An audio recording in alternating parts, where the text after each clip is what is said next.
Hello, my name is Paul Gruhn, and I'll be your teacher, your instructor for the next 12 weeks for ICM505 Interactive Techniques. I'm really looking forward to teaching this class. This is the first time I've taught at the graduate level, and when a friend of mine, Phil Simon, asked me to teach this class, after reviewing the materials, I just really jumped on it, and I'm really excited about it. I've been teaching a long time, been teaching at the community college level for over 12 years now. Basic web development, programming, and various courses like that. Also, been working at Yale University as a senior technical lead for the last 15 years. Been doing IT for a long time. In 1969, I actually took my first programming class using BASIC and Fortran on an old teletype machine where we actually stored our programs on paper tape. So I've got a lot of history with computers, and to see where the technology has taken us today has really been exciting. What I really like about this particular class is that it covers a lot of different areas. That you'll learn the basics of HTML, you'll create your own website, you'll learn about jQuery, you'll learn about PHP, you'll learn about MySQL, you'll learn about wikis and blogs and all sorts of stuff like that. It's definitely a crash course, and you're not going to get to become an expert at any of it, but you will get a good exposure, and you'll surprise yourself by the end of 12 weeks how much you've created and how much you've done.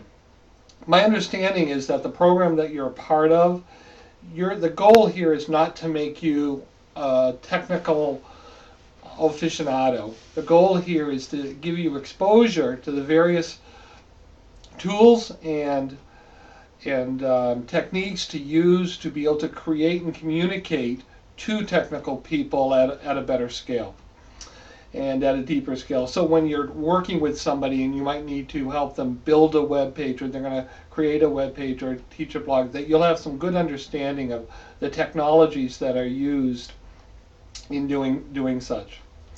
First, what we're going to do is we're going to start and have a little overview of the website, the Blackboard website, and just take a look at it at a high level, and from there we'll move on.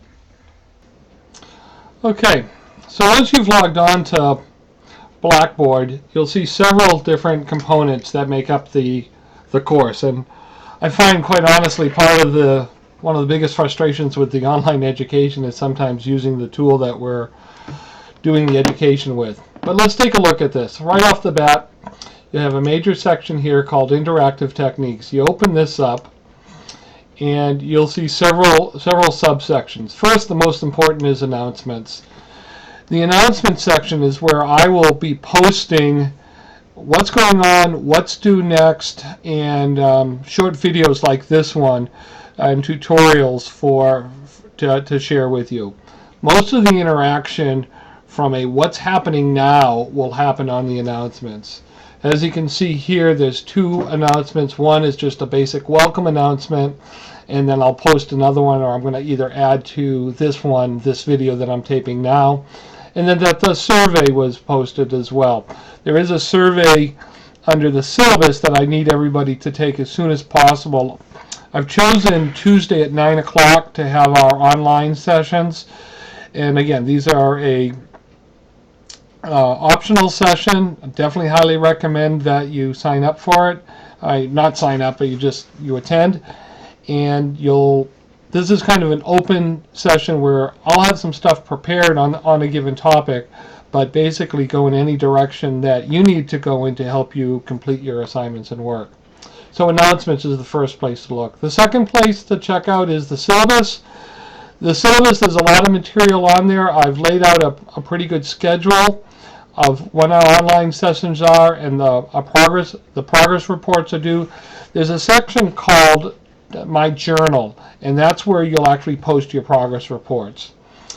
There's weekly progress reports, and the weekly progress report is tell us what you've been working on for the last week, what work you hope to be doing in the next week, and any personal observations, insights, ramblings, etc. Kind of do what you want with it at that point.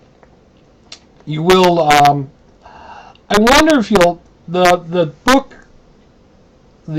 I got this course from from several other professors, and they reference these two books at several points, and definitely they're worth getting. They're good books on CSS and HTML. If you've already sharp in the area of HTML, you might get away with it not having the book, but definitely worth having in your library. The course assignments, this is done at an interesting approach for me, is this whole badge idea, and that you work on these various badges. I kind of remember when I was a Boy Scout, I made it all the way to Tenderfoot, and those of you that know about Scouts know that that's not that far. But you work and you earn your badges, then you ask for somebody, you nominate yourself, and you ask for a nomination and endorsements, and then once you get that, then from there what you'll do is I'll grade it as done and complete. You will need a website. You'll need to have some web hosting. Right now I think they're suggesting dreamhost.com. I might suggest a couple of others that will go on, but I'll hit that up in probably one of the next videos. Software is required. You need an editor. I recommend something like Notepad+. I think it's way better than, or ++. It's way better than the Notepad that you get, but if some of you already have a text editor that's out there that you're comfortable with, go ahead and use that. You need to have a web browser. Obviously, you've got at least one. You're watching the class now. I actually have Chrome, I have Safari, I have Firefox, and I have Internet Explorer all installed. And then I also have a Mac, and I use that as well with various browsers on that. Because what happens is when you create a website, it's really good to see how it looks in all different browsers. Browser compatibility is definitely still a big issue in web development. Grading is pretty straightforward. 105 points plus, you'll get an A. Fewer than 84, you'll get an F. I'm hoping everybody's going to be in that A category. This is really exciting. The way they've done it is we've got these various badges that we earn, and they all create and get us to do different things. And what we'll do is we'll earn, right now the first badge we'll earn is this First Steps badge. And what you'll do is basically get a bio up and running, check out the website, and do your first progress report. Boom, you've earned 5 points, you're 100 points away from the A. And then from there, there's these project badges, and I highly recommend that you get these first three done. The 505, the HTML5, and the CSS core, you get those done as soon as possible. These other badges, then you can do it whatever plan that you want. I'm going to kind of go through them myself, and with that, once I've gone through it and done it, I'll have a video on the various topics and post them. So that's the syllabus. There's definitely information on each badge, and what's the person who created this website did an excellent job. He's got Alex Halavis. I don't know him, but he's got all of these super videos out on YouTube on the various topics. And 1, 2, 3, 4, 5, 6, 7, 8, 9 videos at 4 minutes each, so less than an hour worth of watching the videos. You'll learn a whole lot about any given topic that's listed. The first place to go, though, is take a look at participation badges and then go through each one of these and read those and understand what's required. The first badge I want everybody to get is this 505 First Steps badge. It's worth 5 points, and it gets us started and gets the ball rolling. Read the syllabus, review these badges, subscribe to the post. Under discussion, there's a place to subscribe. Write a brief bio and then do a progress report. And then nominate yourself. And you'll see that I've already done that. Under discussion forum, there's two forums here. There's a question, comments, and things, and this is where we'll have dialogue on any topic related to the class. Ask a question. This is the first place to contact to ask and on any struggles that you're having. And then badge nomination. So if I click on question, comments, and things, you'll see right here it says unsubscribe. Well, right now I've already subscribed, but if I unclick it, it will say subscribe, and that's probably how yours looks. And if I hit subscribe, now I'm in a subscribe mode, so what will happen is when somebody does a post, an email will get sent to me with the link for the post. Back on discussion forum, under badge nominations, you can see that nomination Paul Gruhn 505 First Steps badge, and I've already subscribed to that. And so here, I've completed the work for the 505 First Steps, and I'm seeking an endorser. And then over here, then you say, I've reviewed the work and 505 First Steps badge, and I feel that this person's ready for getting their grade, and you're endorsing them. So what most of the situations are, you'll do your work, you'll seek 2 endorsers, and the 2 endorsers will then say, I endorse, and you're good to go. And then at that point, you'll submit the badge as an assignment, and I'll then grade it. Under My Journal, you'll have a section where you'll have your own journal. And here you can see I've already created a bio and a progress report.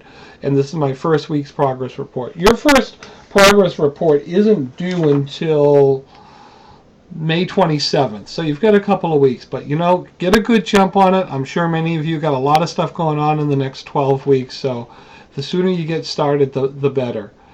There's some technology help. This is basically boilerplate stuff out on the Quinnnipiac website. Tutorials is the wiki that was created by the teacher with all of the stuff that's on the badges. Just tons and tons of information there. And course evaluation, don't worry about that now. Do that at the end of the semester, and then you can see what your grades are based upon what's been posted. Honestly, I'm still trying to figure out some of the grade submission stuff and things like that, but I'm sure we'll get there and it'll all work out fine. Again, I am really, really excited about teaching this class, getting to know each of you, and journeying into this area. The topics are super. The material that's been provided by previous people who have taught this class is making, quite honestly, my job easy, because there's just a lot of good stuff out there. And I'm sure we're all going to learn and grow together with it. Look forward to seeing you online again, and if you have any questions, just post a comment on the question and answer stuff. Thank you, and I hope it's a successful semester for everybody.